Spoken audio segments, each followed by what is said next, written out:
Cari telespettatori, ben ritrovati con noi, con i nostri ospiti, naturalmente dello CGIL. Iniziamo una serie di capitoli, l'abbiamo già fatto anche in passato, però saranno scanditi per tematiche perché l'argomento è molto importante, molto vasto e determinante sulla non autosufficienza. Quest'oggi con i nostri esperti, ve li presento subito, parleremo delle cure domiciliari. E lo facciamo appunto con Gino Ferraresso del Dipartimento Sociosanitario dello CGIL del Veneto, ben arrivato, grazie di essere qui con noi. Grazie, buongiorno. E Paola Fungenzi, segretaria generale CGIL di Padova, grazie anche a lei. Grazie a voi. Allora, ad ogni buon conto, per avere tutte le informazioni, per fare qualsiasi istanza, voi chiamate pure TV7, siamo felicissimi di salutarvi e tutto, però non è il luogo migliore. Il luogo migliore qual è, Gino Ferraresso? Il luogo migliore è quello che vedete adesso proiettato, è quello di chiamare le sedi sindacali, là avete i numeri di telefono, ovviamente probabilmente vi fissano un appuntamento perché per tutte le questioni in particolare, chiamiamole così, burocratiche, è meglio far affidamento appunto delle persone esperte di come fare, tra virgolette, le carte. Chiaro, ricordandoci che ogni territorio provinciale, facciamo l'esempio di Padova perché qui ho la segretaria, ha le sedi iperterritoriali, chiamiamole, giusto? Si chiamano sedi mandamentali. Per esempio Padova cosa ha? Padova ha Limena, Ponte San Nicolò, Albignasego, Vigonza, Cadoneghe, Cittadella, Piazzola, Campo San Piero, Conselve, Monselice, Piove di Sacco, Legnaro, Abano credo. Sì certo, Abano, Montagnana, Este e poi ce ne sono altre di cosiddette secondarie come Solesino, Stanghella. Eccolo, questo è importante perché vi fa capire che ci sono, guardatene su internet, sulla rubrica telefonica CGIL della zona dove state e avrete un aiuto, chiamate e sarete in qualche modo supportati. Negli orari d'ufficio, altra piccola cosa, che sono da che ora a che ora gli orari d'ufficio? Sicuramente dalle 9 del mattino fino alle 12:30 e poi al pomeriggio dalle 15 alle 16:30. Il telefono può essere occupato, abbiate pazienza. Allora, Gino Ferraresso, no, era una chiosa che era doveroso fare così. Parliamo di queste cure domiciliari per le persone che si trovano, e dicevo prima fuori onda, sole tante volte, non hanno la famiglia, certo. Sole a casa e alla fine il tempo passa e hanno bisogno di un supporto.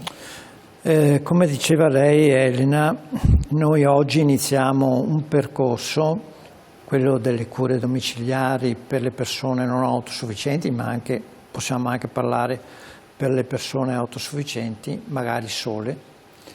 Iniziamo un percorso delle trasmissioni televisive con quale obiettivo? Noi abbiamo recentemente elaborato un documento abbastanza corposo, mettiamola così, dove abbiamo un po' analizzato tutte le sfaccettature della non autosufficienza, quindi la domiciliarità, esatto, ma anche la residenzialità, per esempio.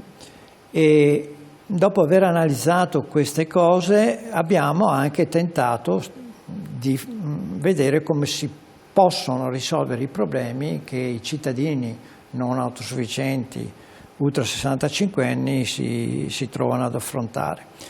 Questo documento noi lo vogliamo spendere, questo documento è frutto fondamentalmente di una ricerca fatta dall'IRES CGIL, molto più complesso nel senso che affronta tutte le questioni del sociosanitario, e noi abbiamo preso solo questa della non autosufficienza. Noi abbiamo idea che con questo documento siamo vicini alle elezioni regionali, di andare al confronto a livello regionale, ma anche a livello territoriale, con i candidati, dove andremo a dirgli: guardate, questa è l'analisi, questi sono i problemi. Secondo noi questi problemi si possono risolvere così. Cosa dite? Condividete, non condividete, avete altre idee? Quindi aprire un confronto pubblico con i cittadini su questo tema, che è un tema grandioso. Quindi il tema di oggi si limiterà ad affrontare, tra virgolette, il tema della domiciliarietà. Però, tradotto vuol dire per chi... Vuol dire servizi LADI piuttosto che il servizio che offre il comune, piuttosto che il co-housing, piuttosto che le impegnative di cura domiciliare, piuttosto che, mi viene in mente qualcos'altro, le badanti, piuttosto che i caregiver, cioè le persone che assistono a casa degli anziani e via dicendo. Tutto quello che può essere fatto a casa, insomma. Esatto. Perfetto. Allora, segretaria, chiedo un po' a lei di entrare nel merito, sempre più nel merito, perché quando diciamo le persone che stanno a casa facciamo riferimento a una popolazione anziana nel Veneto, giusto? Sì, numerosetta. Certo. Sì, è evidente a tutti ormai che siamo dentro una società che sta invecchiando sempre di più e il Veneto ovviamente non si sottrae a questo. 268.000 sono stimati in Veneto le persone con gravi difficoltà sensoriali, motorie o della memoria. Questi sono dati dell'IRES. Per quanto riguarda Padova, noi abbiamo una percentuale di over 65 pari al 23,8%, che rispetto ad altri territori del Veneto siamo nella media, nel senso che ci sono picchi come nell'ASL Dolomite o Polesana, dove la percentuale è addirittura del 27,8%. Allora, la domiciliarità si intende tutte quelle cure che devono essere rivolte all'anziano solo perché magari la famiglia non è in grado di, e quindi dobbiamo trovare tutti insieme le risorse e le modalità per poter rispondere al meglio a questa situazione sicuramente di estrema difficoltà.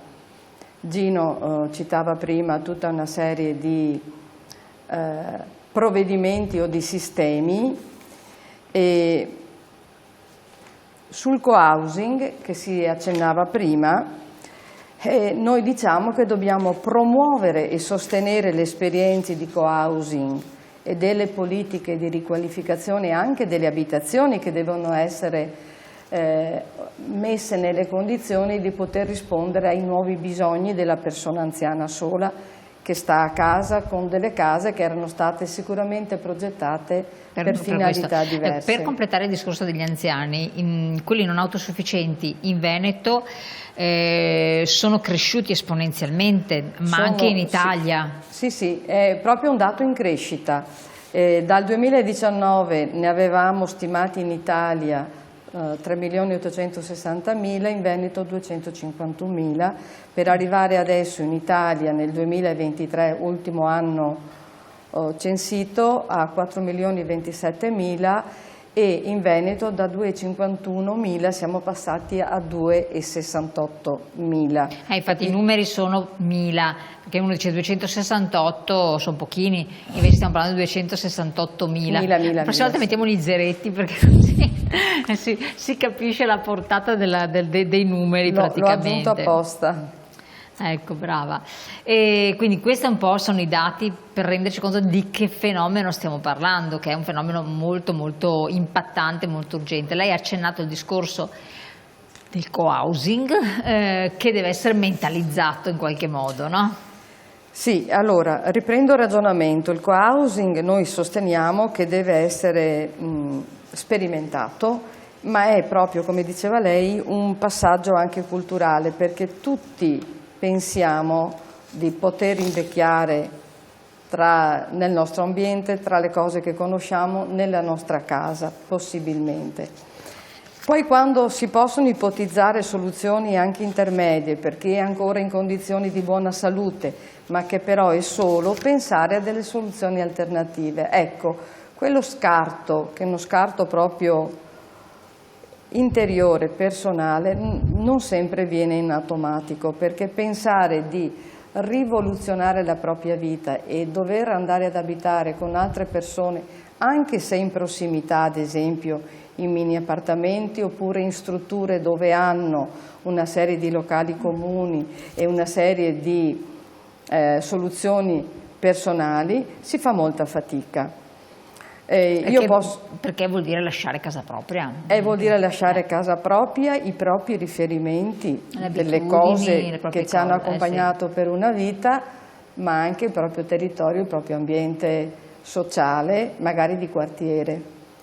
Devo dire che in Italia negli ultimi anni si sono già spesi una serie di sperimentazioni, a Firenze, a Genova, a Trieste, con il condominio solidale, che è praticamente un condominio normale, con gli appartamenti così come erano stati pensati, dove dentro però c'è una figura o una rete solidale che può aiutare le persone che invece sono da sole. Questi condomini ospitano situazioni di persone sole, famiglie giovani con bambini, studenti lavoratori, parlo di Trieste, e anche persone non autosufficienti perché hanno ristrutturato 2 appartamenti con domotica in modo che anche queste persone gravemente non autosufficienti riescano ad avere un ambiente familiare senza dover essere ricoverato in una struttura specifica. Ecco, questo l'hanno ristrutturato, hanno fatto, chi è intervenuto, il Comune? Allora, questo è un progetto che il Comune di Trieste ha preso in carico assieme ad altre strutture pubbliche, quindi Comune, Regione e la casa di riposo che è in quel quartiere, che hanno progettato questo modello, ed è un modello che è in atto da 10 anni che funziona molto bene. Ha una serie di luoghi comuni quando si ha voglia, quando la persona desidera stare in compagnia o passare del tempo, magari anche per un pranzo, per una partita di carte o semplicemente per andare a leggere, però c'è qualcuno a fianco. È una bella esperienza. E non si è completamente soli. E non si è completamente soli.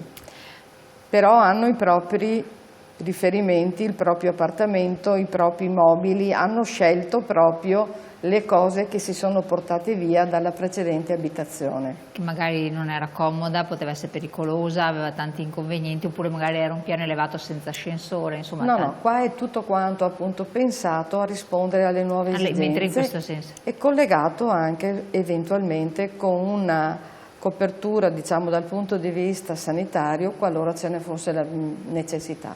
Ecco, allora riflettiamo su questo, anche se secondo me queste cose qui devono essere fatte dalle istituzioni in qualche modo, perché se anche il privato dice sì, sono disposto a farlo, però se non c'è l'input di supporto di qualcuno Noi che ha... Noi chiediamo al pubblico questa cosa, poi sappiamo che il privato si è già attivato, ci sono altre esperienze anche in altre parti d'Italia dove il privato si è messo già in gioco, però noi prioritariamente lo chiediamo alle nostre istituzioni, perché la presa in carico della persona anziana e delle persone non autosufficienti deve essere presa in carico sicuramente dai comuni, dalle regioni, ma anche dal governo. È un dato ormai inconfutabile al quale non si può più far finta che il problema non esista, va affrontato perché è un tema che riguarda l'intera società. Assolutamente. Tra l'altro, segretario, chiedo anche a lei, è un problema che guardando, perché noi guardiamo sempre il nostro piccolino, cioè il nostro territorio, la nostra regione, lo Stato, ma è un problema mondiale, perché ormai sta diventando mondiale, perché al di là di paesi, al di là del Giappone, cosa nota, però guardare cosa fanno lì, la Corea del Sud, un altro paese dove c'è un indice di natalità bassissimo, ci sono molti anziani, in Cina stessa sempre più anziani, longevi, benissimo, hanno fatto un balzo nell'aspettativa di vita, in Europa, insomma un po' ovunque ci sono questi anziani che diventano sempre più anziani, ottima cosa, vuol dire che ci sono delle cure di supporto e che hanno le medesime alla fin fine problematiche, quindi fare benchmarking, no? Si dice in termine tecnico, ma confronto con altre realtà, come è stato affrontato lì, se ha trovato una soluzione, perché non è che noi siamo i primi nel trovare le soluzioni, anzi a volte arriviamo proprio a stento, sia no per ultimi. Allora, se parliamo di co-housing, da anni ci sono esperienze innovative nei paesi del nord Europa, parlo di Svezia, da 30 anni. Norvegia. Da 30 anni, cioè. Sì. I condomini, Loro hanno tra visto virgolette, solidali, loro li chiamano in un'altra maniera, esistono da diversi anni, ma perché l'ottica nei paesi nordici era tenere il più possibile a casa, ovviamente, le persone anziane, perché poi costa anche meno al Servizio Sanitario Nazionale e quindi loro si sono mossi insomma, da tanto tempo, quindi ha ragione non solo sul co-housing, ma anche se parliamo di residenzialità, se parliamo di interventi domiciliari, diciamo che siamo un po' in ritardo in Italia, sia a livello nazionale, sia a livello regionale, sia a livello locale, ad affrontare i problemi che abbiamo visto i numeri. Cioè 300.000 persone non autosufficienti nel Veneto, fondamentalmente fanno riflettere. Assolutamente. Lo interrompo un attimo perché dobbiamo parlare anche del servizio di assistenza domiciliare, come si articola, dell'assistenza domiciliare integrata, delle impegnative, mamma mia. Dopo la pubblicità, tra poco.